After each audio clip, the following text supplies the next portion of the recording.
I chose to become a fighter pilot, and in fighters I chose to become a strike pilot. We had to destroy everything that we could sight in that mission and come back. He said, we've seen a lot of suspicious movement the whole of last night and yesterday and this morning as well in this region. Can you take a look? I rolled into the attack, the first attack. I hit that HMG bang on. So I ejected at 100 feet in a turn to the left, and I landed up, in Pakistan. I had a pistol. I had to bury that pistol because if you get caught, the civilians normally take your own pistol and shoot you with it. I lay down flat there, and 3 hours later, I felt a hand on my neck.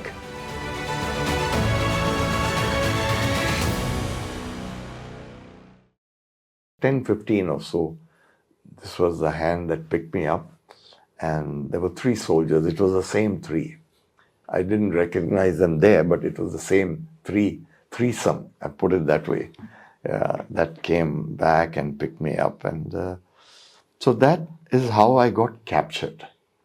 And of course, when they contact you and you're destroying all their targets and killing their soldiers, I was manhandled and, beaten up and all that, which now I can say. Those days I never used to say it, but now everybody knows the story. So, it added to my injuries and all that. And of course, subsequently, we didn't get any medical attention for almost 3 months. By then, when I did get x-rayed and all those injuries were seen on the x-ray, and the doctors in Rawalpindi told me, yes, you had some sort of hairline fractures because there's calcification very evident in the x-ray. So that was the capture. Sir, you talked about the mistreatment that you received at the Pakistani hands. I was going through your article in the book War Dispatches 1971, and I came across that you had written a letter to the Red Cross about the mistreatment. Did your condition change after that in the prison, or was it the same? Well, yes, of course. From the time of capture to the point at which I need to answer your question, several days had passed. Okay, in the POW camp where I finally ended up, that was in Rawalpindi. It was a small set of cells, enough to accommodate a small group of prisoners of war. So I was in a cell which was very small. It was about 6 paces by 4 paces. So if I assume that my 1 pace is around 3 feet, so it's about 18 feet by about 4 paces, as in this way. So that would be say about 8 feet or so, not more than that. So it was a rectangular thing, and it had 1 iron door, 1 wooden door, and chicks, and very high ceiling, 1 light. And so we didn't know day or night, but I used to scratch on the walls. And from the day we got in there, it's important for me to bring out one aspect. Right at my capture, throughout, we hadn't seen a single officer. In India, officers lead the battle. On their side, I can't say for certain that officers don't lead the battle, but I didn't see a single officer. Even where I got captured, for 4 hours they were trying to inform the rear Pakistani officer setup that we have captured one flying officer, Kuruvilla. And meanwhile, the Pakistani Punjabi soldiers were saying, isko burst maro, ye kyun hamare haath mein rakha hai yahan pe? It was the Baluchi sergeant who saved my life. And he was a Baluchi because he was very apparently different. And he was the one who took away my gold chain, and I had forgotten about it. And there's a story to that, which perhaps I can tell you at the end. So it was the 5th day in this cell in Rawalpindi that I was having a difficult time. I had injuries. The bed was a small bed made of concrete, and 2 blankets. That's all they gave us. No food. For 3 days I hadn't eaten there. And my food fetched up on the 4th day. Perhaps there was a reason for it. The reason could be that the war was heavily going on, and Chaklala Air Base in Rawalpindi is one of our primary targets to hit it. So we were hitting it all the time, and I could hear these air raid sirens. So the Pakistanis obviously were busy, hiding and observing air raid precautions at night, dead darkness, except our cell lights, which would be on, off. And it's solitary confinement. I'm in solitary confinement, 24 hours and for 20 days. So it continues. And there was no food. Air raids were going on. And if you want to go to the toilet, they will embarrass you. There's no officer. So you have to pass urine in your cell in some corner. Then you learn very quickly. You anticipate it. There was no food in our stomach, fortunately. So you didn't have to evacuate anything, But the body has fluids, and that you have to excrete through urine. And water we would get little, food was not there. And it's only the 3rd day we got 1 chapati with a little roti, and that was the meal for the day. And we used to peel it off in I used to peel it off in layers and eat it because it was such a thick one with a sukha dal. Anyway, so the 5th day I decided that I'm going to do something. And my squadron, we were very well trained, and all of us were made to study the Geneva Convention to a T. And my CO was a very tough chap that way. He trained us very well. So 5th day, I asked one of the warrant officers who visited, I said, I want a piece of paper and a pen. And I was quite surprised. He went and he brought it back and he gave it to me. So I wrote an application addressed to the International Committee of the Red Cross saying that I am being solitarily confined. I got my first meal after 3 days, and this solitary confinement, no medical treatment, is just not allowed. And I signed it and I gave it, and I forgot about it. And there was no medical treatment, as I said, and this hardship continued. I had forgotten about my application.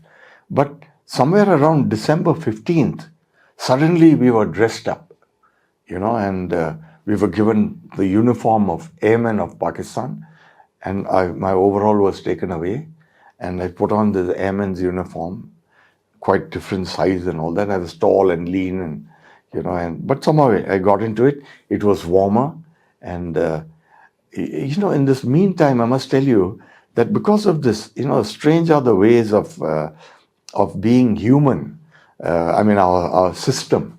You see, with my fracture, which the doctor told me in Rawalpindi, lying on a concrete bed without a pillow, the healing had automatically started, and I didn't know that. None of us were privy to that. I had pain. I had,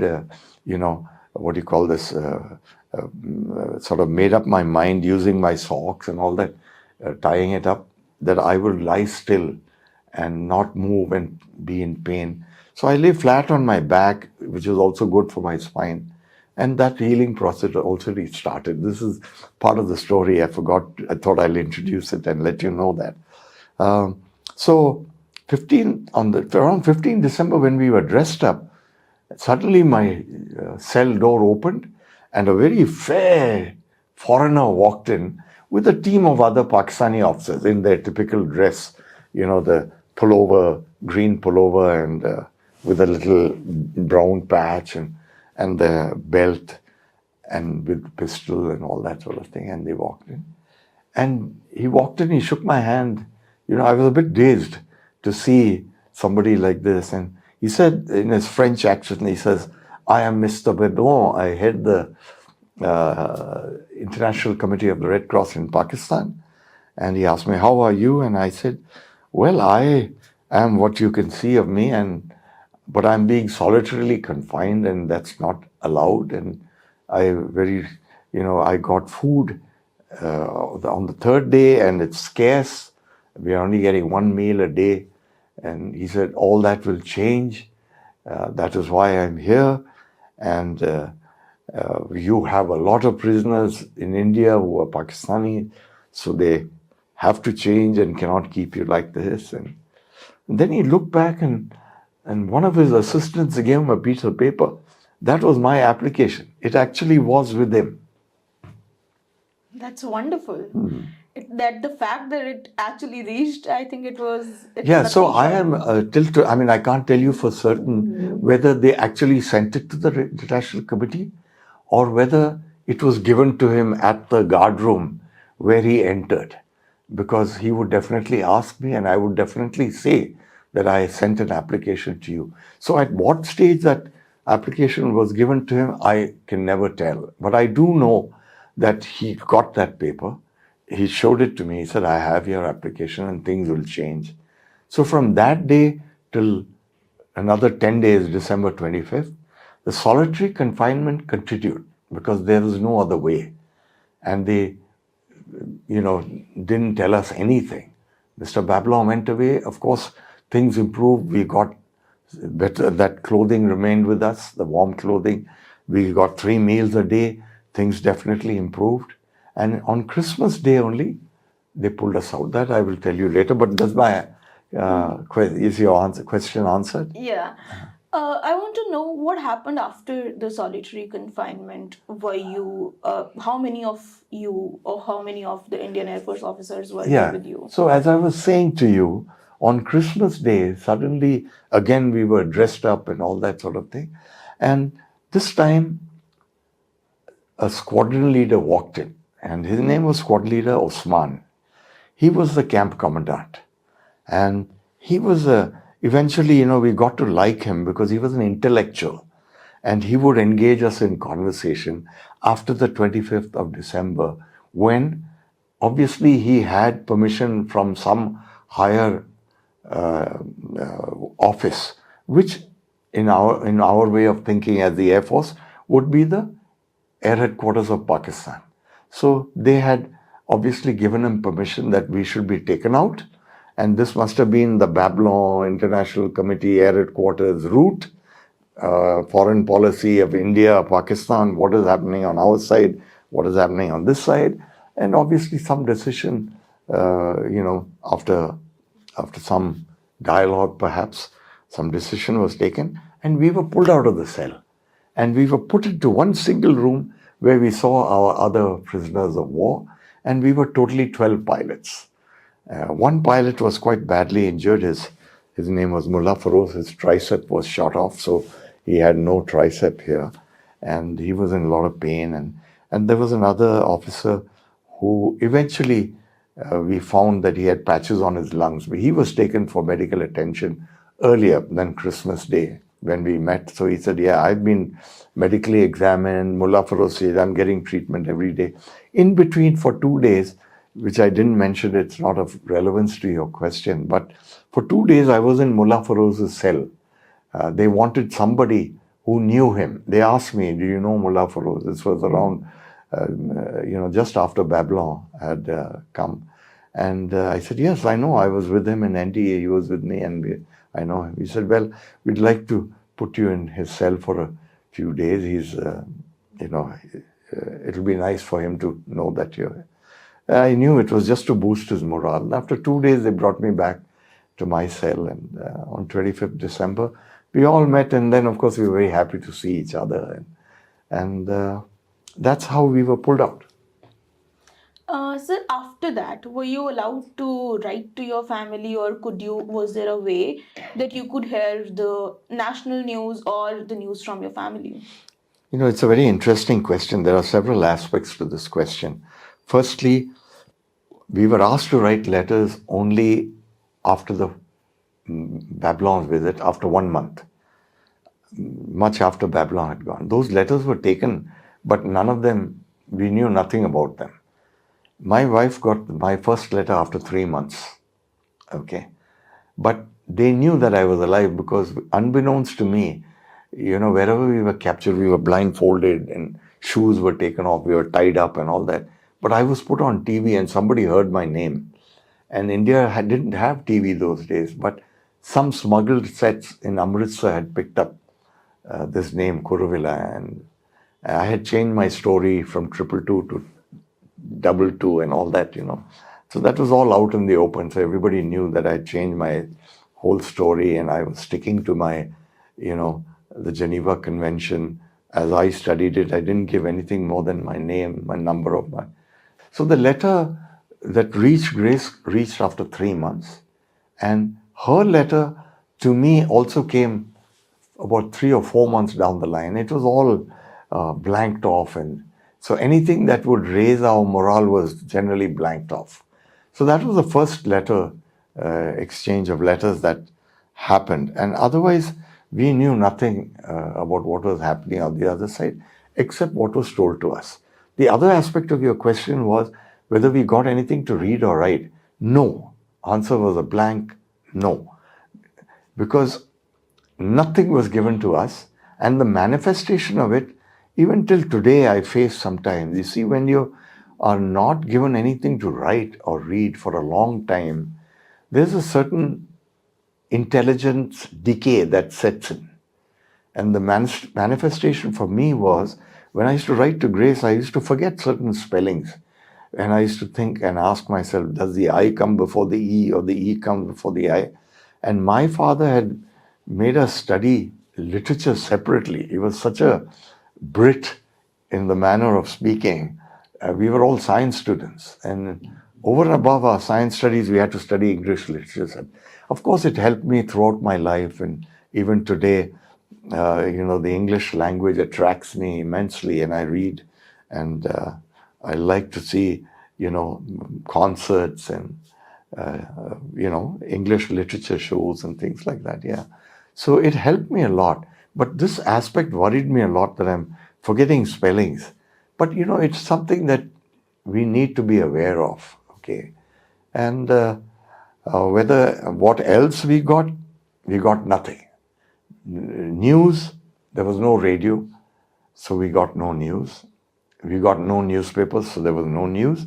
But we insisted with Osman that we should be given something to read or write. Obviously, he had his instructions. Nothing came. And it was only after he left and the second camp commandant took over, who was Wing Commander Wahiduddin. He was a tall officer somewhere from the northwest frontier province. And he too had his limitations, I guess, because we didn't get anything to read or write till 3rd of July of 1972. And 3rd of July is a date that rings loud in my head, because Wahiduddin walked in and he said, I have good news for you. He had his hand behind his back and he was standing there tall in front of our little enclosure. And then he said, I've got good news for you. And we thought it'll be something to eat, read, write, or music or something. We've been asking him all along, give us something. And then he pulled out the Pakistan Times, and big bold letters. He had put it up like this. And we sat, wherever we were sitting in the room, we saw the headlines in the paper. India returns 5,000 square miles of territory, 93,000 prisoners of war to return. But there was no mention about us, not a single word about us. So we felt very abandoned, very disappointed, very dejected that, our political establishment made no mention or requests, or we had won the war. We had captured 5,000 square miles of territory. But that aspect was really very disappointing. So, of course, now when you grow up and so many years behind you, you realize that our political system or our leaders will have compulsions, perhaps of statesmanship, perhaps other things, or perhaps there's some dialogues that's going on, whatever it was that Mrs. Gandhi, in her wisdom, thought that it should not be brought up. It wasn't brought up. Eventually, of course, we were repatriated on a very different note. It had nothing to do with our political system or establishment. But I hope that answers your question.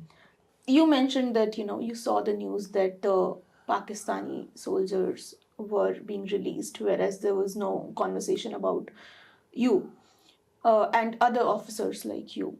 Was that one of the reasons that there was an escape attempt?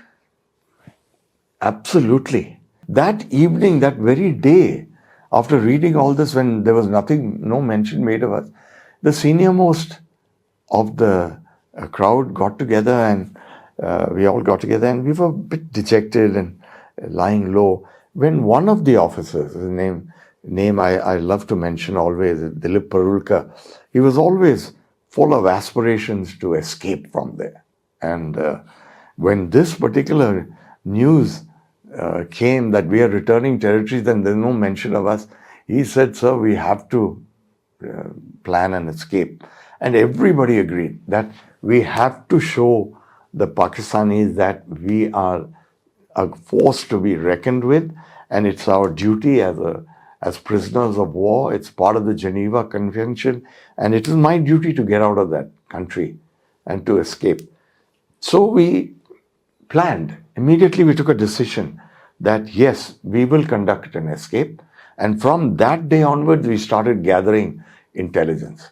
And what helped us to also speed up that intelligence was all of us knew that as prisoners, we are entitled to a salary written by the Geneva Convention that was some 22 Swiss francs in the subcontinent, which was equivalent to 47 Pakistani rupees. I think it was 47. That money we used to buy, little things to subsidize our daily food, but we also used it to compromise the Laskar, whose name was Akbar, and he was so poor, so poor. They were really poor. And all the Pakistani officers, they live in 5-star hotels, and they're ruling the country. So Pakistan army is an army with a country, instead of a country having an army like India. So they were all in very good positions, and lots of huge salaries and all this. So this particular chap, what we would give him money and we would ask him lots of questions, in the course of our lunch and meals and all that. He used to bring the thing. And we learned that we are on the highway from Rawalpindi to Peshawar. We also learned that the building behind us was the Pakistani Air Force Selection Center. It had huge compound. He said, यहाँ आपके कमरे के पीछे तो एक compound है, garden है, and all that. So we picked up all that and we wrote it down. And then one day we got a book called India, Burma, Pakistan and Ceylon. In that we found maps of Pakistan northwest area. And that's exactly where Rawalpindi to Afghan border, there was a railway line. From Peshawar, there was a railway line to the border. There was a place called Landi Kotal.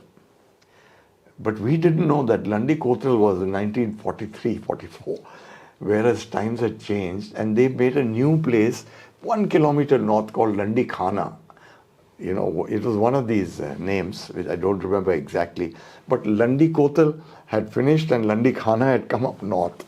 Okay, so this played the lack of this intelligence played a very crucial role eventually.